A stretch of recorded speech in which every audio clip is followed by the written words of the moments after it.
Marifat School presents The Conference of the Plants. Written by Reza Nazimi. Chapter 18. Experts in Shadow Creation. Previously on.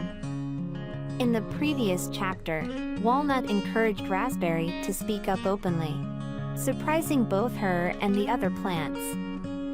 Inspired by Walnut's words, Raspberry found the courage to express her thoughts, but her lack of speaking experience led to unintended distress among the plants, particularly Date. Offended, Date turned to Walnut for guidance. Walnut explained that his intention was not to teach Raspberry proper speech, but to help her overcome her fear of speaking. He emphasized the importance of giving each other the freedom to practice and make mistakes, as growth depends on this. Walnut also advised Date to release her anguish over the unknown, which helped her find peace and let go of her worries. Now, we are delighted to present the 18th chapter of this book. Chapter 18. Experts in Shadow Creation. A lively day had dawned in the garden, buzzing with energy. In every corner, plants chatted and swayed in harmony. Walnut Tree cast a thoughtful glance around and reflected. How marvelous it is to see everyone so connected, free from the agony of solitude. The garden feels just right now, balanced and thriving. Perhaps it's time for me to step back a little, to ease my presence here. By doing so, I'll give the others room to grow independently, to learn bit by bit how to stand tall and flourish, not by leaning on me, but by discovering their own strength. Newly sprouted Carrot turned to Date Seed and proudly declared, "Hey, Date! Did you notice? I've sprouted too. From now on, you can call me Sprout of Carrot. I'm not just a seed anymore. Soon, I'll grow into a magnificent carrot tree. I dream of standing as tall as Walnut Tree, stretching toward the sky, and bearing thousands of nutritious, long-lasting carrot fruits every year. They'll be treasured by all. What do you think, Walnut Tree?" Walnut Tree looked at Carrot and said warmly, I'm truly pleased to see your determination to give your best. The future may be uncertain, but what truly matters is putting in your utmost effort and avoiding idleness. Focus on doing your best and let go of the need to control the outcome. Eager for acknowledgement and attention from Walnut Tree, Carrot waited for a response, hoping to dive deeper into his fantasies and savor them even more. Walnut Tree, fully aware of Carrot's tendencies, gently tried to steer his focus away from imagination and toward meaningful effort, careful not to fuel unrealistic expectations. Yet, Carrot hesitated to shift from his daydreams to reality, finding it difficult to fully grasp the wisdom in Walnut's words. Instead, he remained lost in his own thoughts and fantasies, reluctant to let them go. Walnut Tree took a deep breath and slowly turned his gaze across the garden. In one corner, he noticed Buxus, lively and radiant, delivering an impassioned speech. The other plants were completely captivated, their attention fixed on Buxus as if spellbound. The flowers and plants seemed to hang on his every word, their fascination fueling Buxus to speak with even more enthusiasm. In the midst of it all, Walnut Tree remained silent, watching quietly from afar.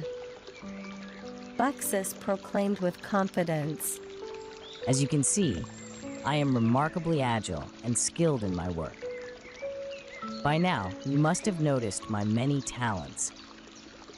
I always know precisely what needs to be done, no matter the time or place.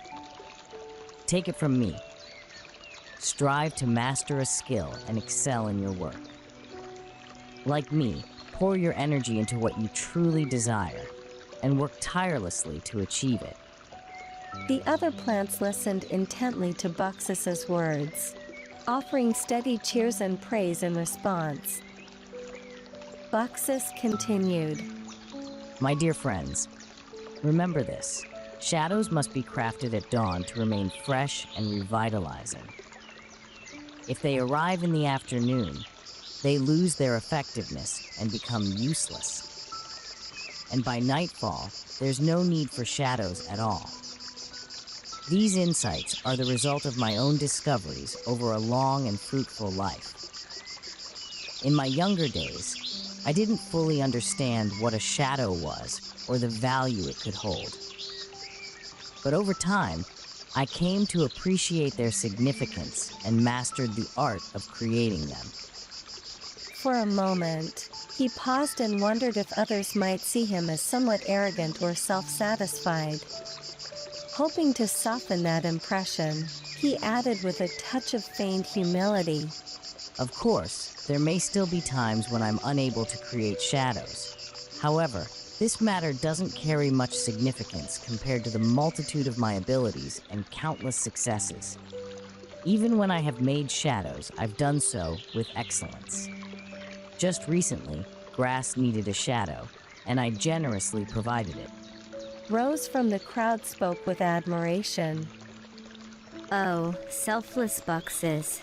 So kind and generous. Would you create a shadow for me as well? Another plant quickly joined in, pleading. Dear Buxus, please teach me how to make a shadow. I long to learn this skill for myself.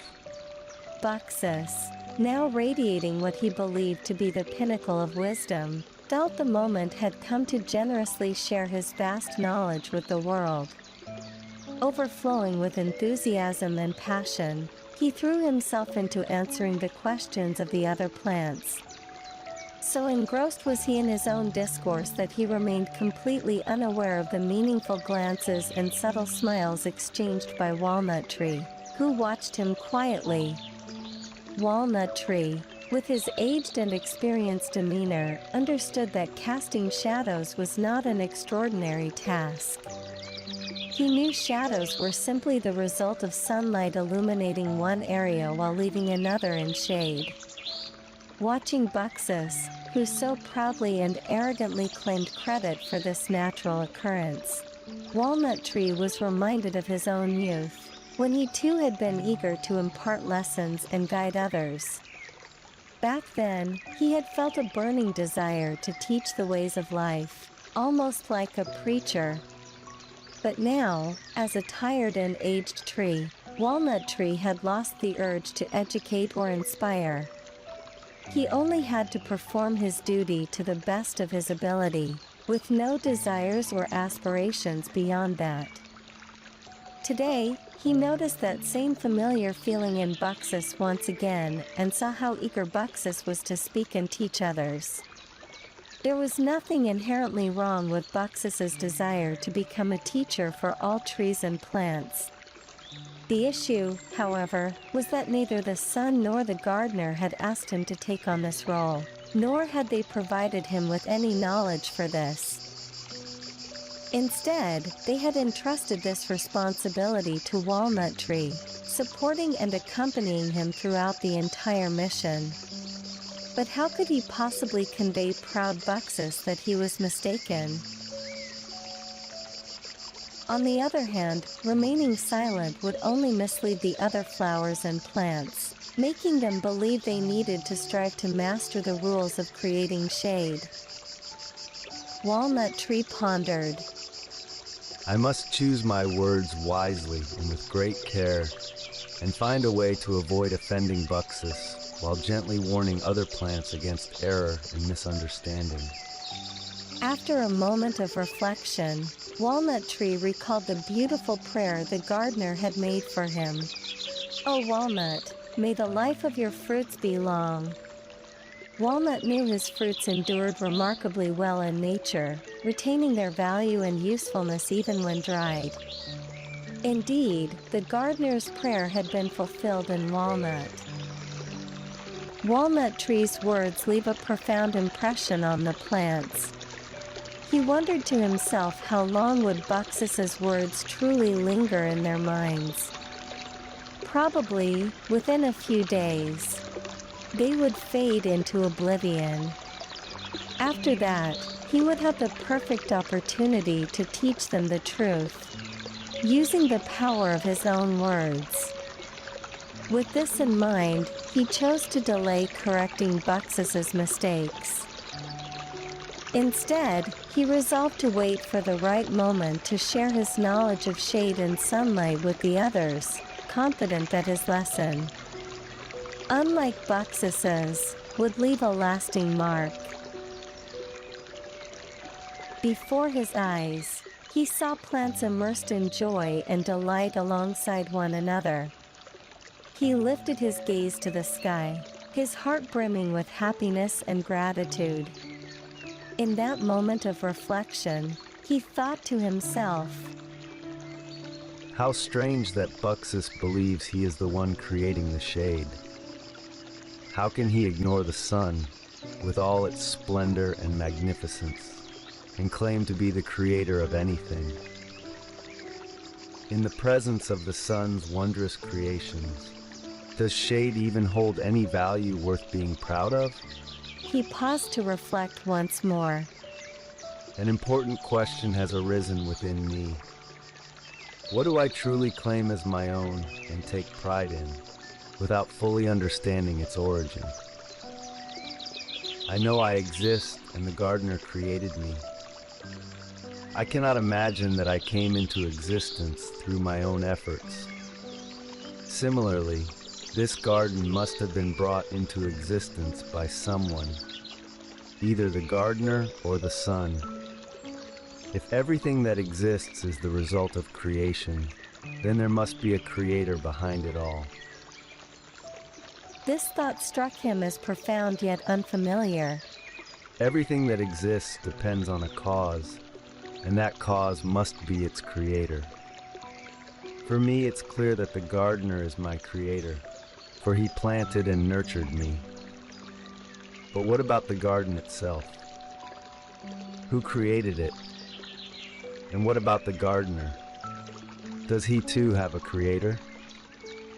What is it that does not exist on its own, yet gives existence to everything that exists? This is a profound question to which I have no answer. Walnut Tree felt both perplexed and, at the same time, delighted and excited by his recent discovery. Deep within, he felt a surge of gratitude toward Buxus and whispered to himself, I am truly grateful to you, dear Buxus. Your ignorance of my knowledge has opened my eyes to my own ignorance of a higher truth.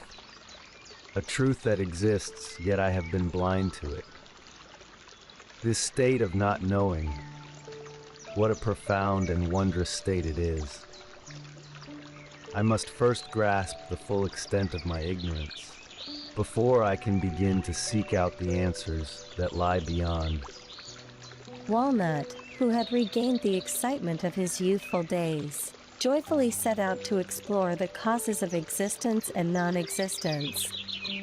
He sought to determine whether shadows truly exist. In essence, he wanted to know if only light exists, or if darkness has a presence as well. Can darkness and shadows be created in the same way as light? Then, in his heart, he addressed the plants gathered around Buxus. Please forgive me, for I cannot yet free your minds from Buxus's misguided words. I must first complete an important task that remains unfinished. But soon, I will return to share the truth of this matter with you. He pondered over the sentence. Existence has a cause for its existence. What is it that doesn't exist itself, but is the cause for the existence of everything else? If Buxus cannot create shade, even though he believes himself to be its creator, can we then conclude that darkness cannot be created? Walnut had entirely lost awareness of his presence in the garden. He felt himself adrift in an infinite, void-like space, a place of perfect emptiness. Being in this state offered him the ideal opportunity to ponder deeply and seek answers to his questions.